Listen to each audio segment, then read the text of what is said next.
Caraca, fala! Quanto tempo! Qual é? Chega mais, chega mais. Vamos bater um papo aí sobre difração por duas fendas simples. Então vamos lá. A gente tem a difração por uma fenda simples, quando a gente passa uma luz por uma fendazinha ou por um buraquinho e isso espalha a luz. Ela espalha dessa forma aqui. A gente também tem o que acontece quando a gente tem dois buraquinhos que são tão pequenos que eles são pontuais. Nesse caso, a gente tem franjinhas assim. Então, o que acontece se a gente tiver duas fendas que não são pontuais?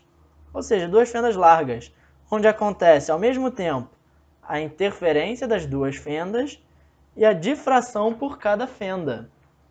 Nesse caso, a interferência vem das franjas, a difração vem do espalhamento da luz, e quando a gente junta os dois, fica uma figura que é igual essa daqui.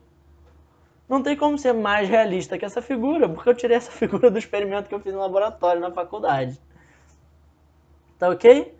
Nota que quando a gente tem, então, a difração por duas fendas simples, a gente vai ter várias franjinhas aqui, ó, uma franja brilhante, outra franja brilhante, no meio delas tem algo escuro, por aí vai.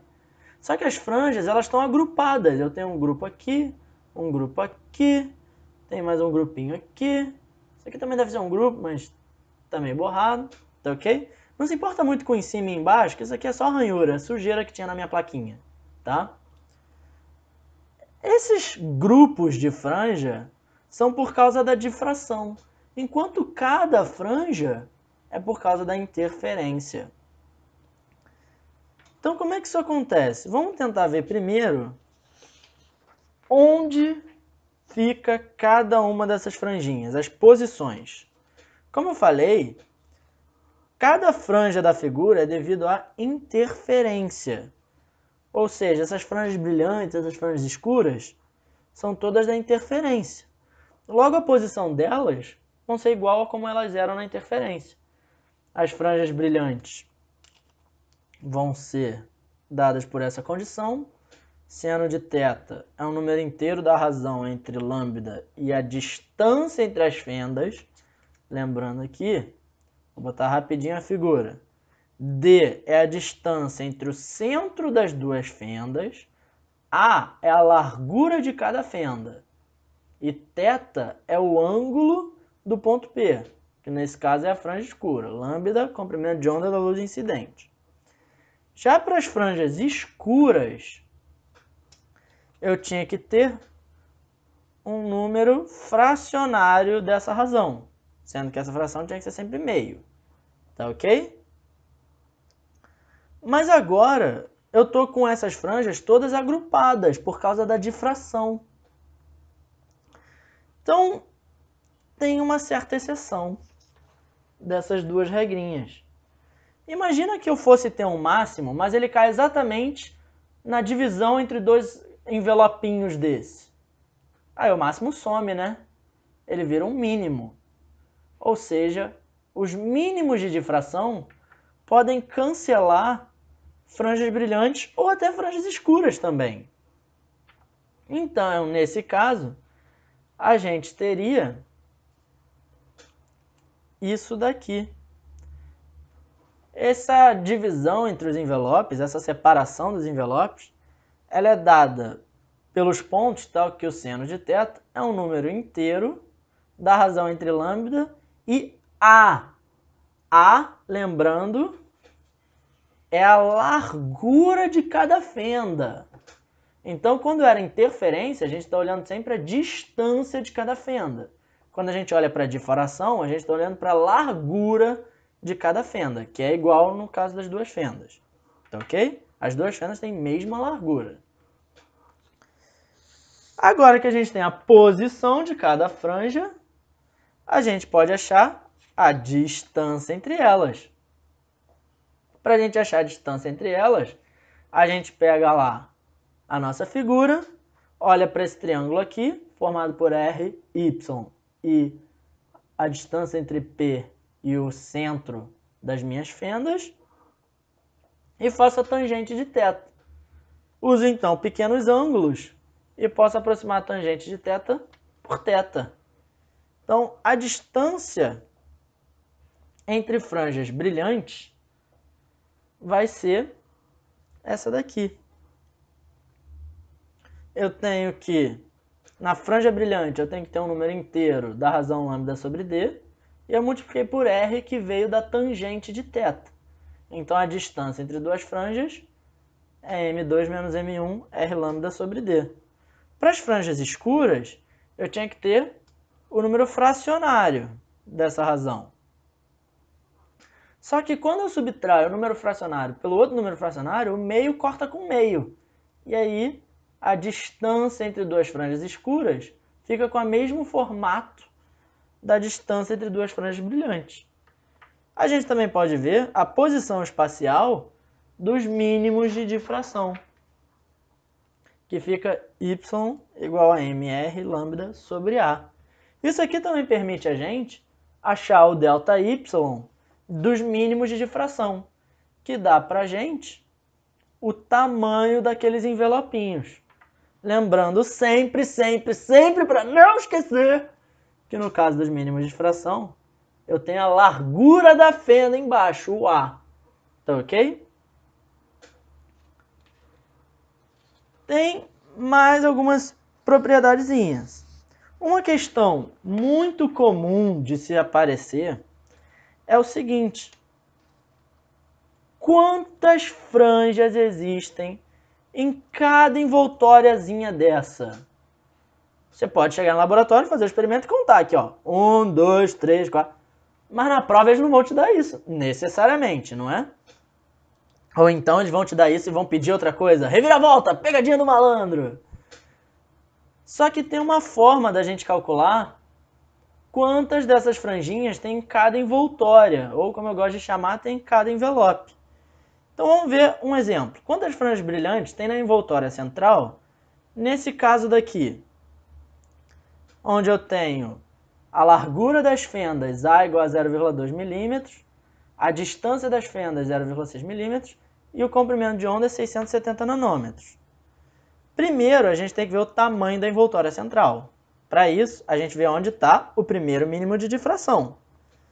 O primeiro mínimo de difração corresponde a seno de θ igual a m lambda sobre A, onde nesse θ eu vou botar D para a gente entender que é o ângulo de difração.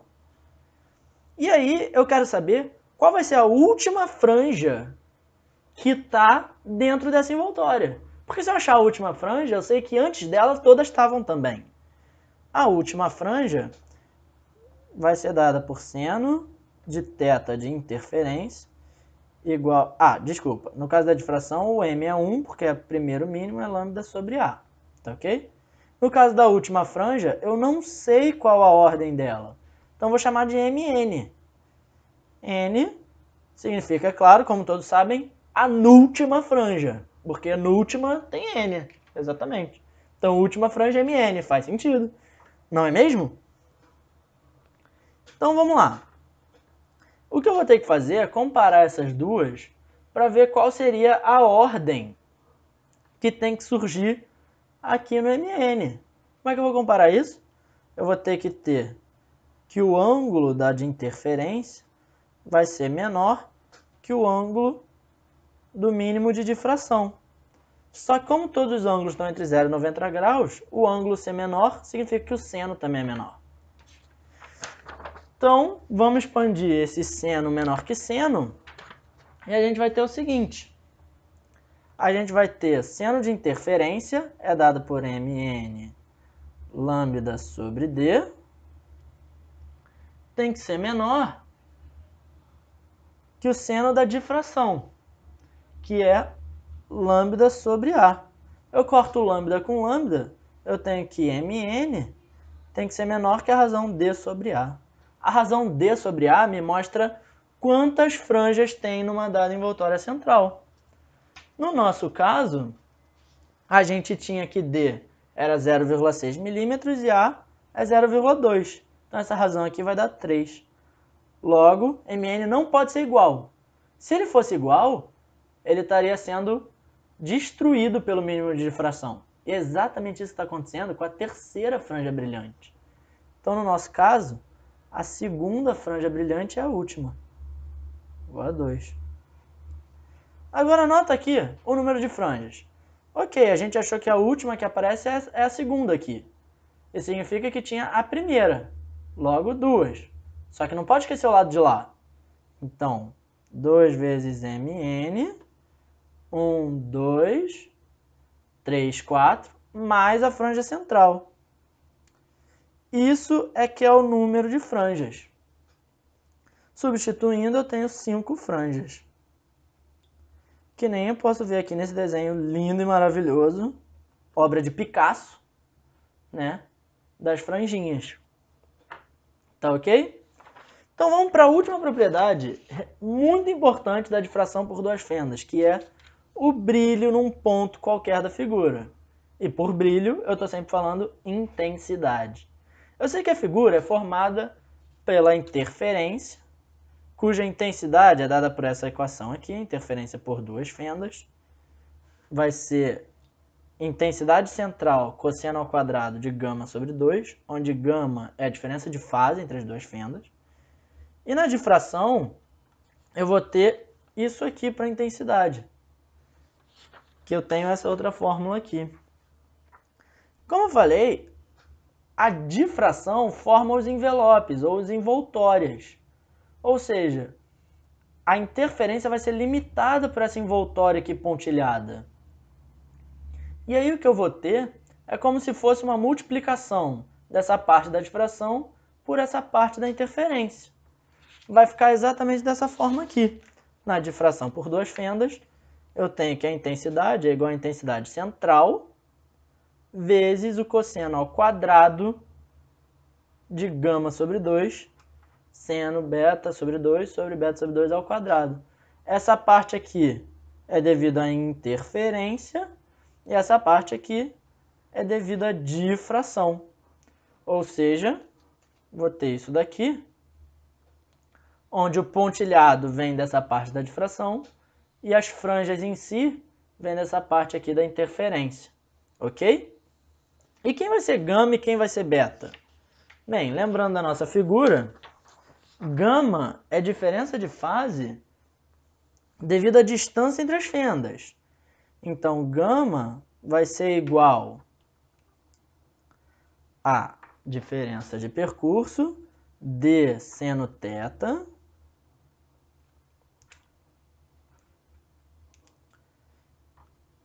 dividido por lambda me dá a diferença de fase em comprimento de onda, multiplica por 2π, eu tenho ela em radianos.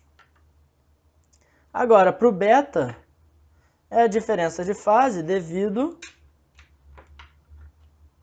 à largura das fendas. Então, vai ser A seno θ